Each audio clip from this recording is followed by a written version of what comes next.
మంత్రి కొండా సురేఖ మాట్లాడుతున్నారు. లైవ్ లో చూద్దాం. మీ పరిపాలన ఒకసారి తిరిగి చూసుకోండి.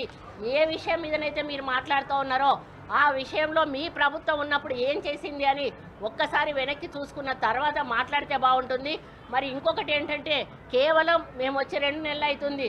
2 నెలలకే 9.5 సంవత్సరాల ప్రభుత్వం అధికారంలో ఉన్న మీరు మా మీద విమర్శలు చేస్తే అది పద్ధతి కూడా కాదనేటువంటి విషయాన్ని, అంటే మీలాగా 9.5 సంవత్సరాలు మాకు ఇచ్చి చూడండి, ఏం చేస్తామో అప్పుడు తెలుస్తుంది. కానీ 2 నెలలు కాకముందే ఈరోజు ఏదో మేము ప్రజలు ఉండాలి, కనపడాలి అనేటువంటి పద్ధతిలో ఏదో ఒకటి మాట్లాడనేటువంటి పద్ధతిలో మీడియా మీద వచ్చి మాట్లాడడం మానేస్తే మంచిదని తెలియజేస్తూ, మరి పార్లమెంట్ ఎన్నికలు జరుగుతూ ఉన్నాయి కాబట్టి ఏదో పద్ధతిలో పబ్లిక్లోకి వెళ్ళాలి, ఏదో ఒక విషయాన్ని తీసుకెళ్లాలని వాళ్ళు కల్పించుకొని మరి ఈ యొక్క విమర్శలు చేయడం జరుగుతుంది.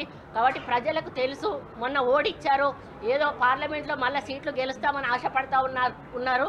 కానీ ఎట్టి పరిస్థితుల్లో జరగదు. ఇప్పటికే ప్రజాపాలనలో కాంగ్రెస్ పార్టీ ప్రజల వద్దకు మరి 6 గ్యారంటీలను తీసుకుపోయేటువంటి ఫార్మేట్ ఏదైతుందో తీసుకోవడం జరిగింది. వాటిని సర్వే చేపిస్తుంది, వాటన్నిటి కూడా ప్రజలకు అందే విధంగా ముందుకు పోతుంది. ఇప్పటికే 2 గ్యారంటీలను అమలు చేసింది, ఇంకొక 2 గ్యారంటీలను ఇంకొక వారం 10 రోజుల్లో అమలు చేయబోతా ఉంది. కాబట్టి మేము ఏదైతే భగవద్గీతగా భావిస్తున్నటువంటి మా మేనిఫెస్టోను అమలు చేస్తాము. మీరు ఎన్ని అడ్డంకులు పెట్టినా కూడా అది ప్రజలకు చేరేదాకా పనిచేస్తామని తెలియజేసుకుంటూ, ఇకనైనా మీరు ఆలోచించు ప్రెస్ మీట్ పెడితే బాగుంటుందని నా యొక్క సూచన చేస్తూ సెలవు తీసుకుంటా ఉన్నాను.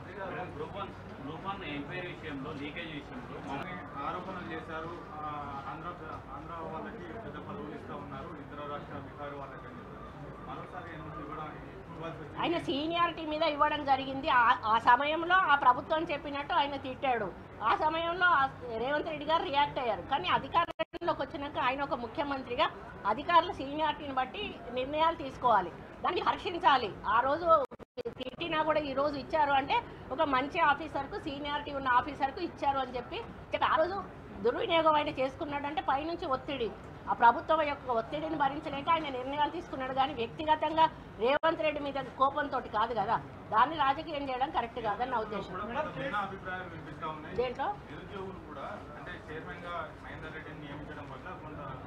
అటువంటి ఇబ్బంది ఏం జరగదండి. 100% న్యాయంగానే గత ప్రభుత్వంలో జరిగిన అవకతవకలు జరగకుండా ఏదైతే పద్ధతి టీఎస్పీఎస్సీ పద్ధతి ఉందో, రూల్స్ ఉన్నాయో, రెగ్యులేషన్ ఉన్నాయో అదే పద్ధతిలో టీఎస్పీఎస్ ఎగ్జామ్స్ కండక్ట్ చేయడం జరుగుతుంది. ఏ ఒక్క నిరుద్యోగికి కూడా ఈ ప్రభుత్వంలో అన్యాయం జరగదని మేము భరోసా ఇస్తాం.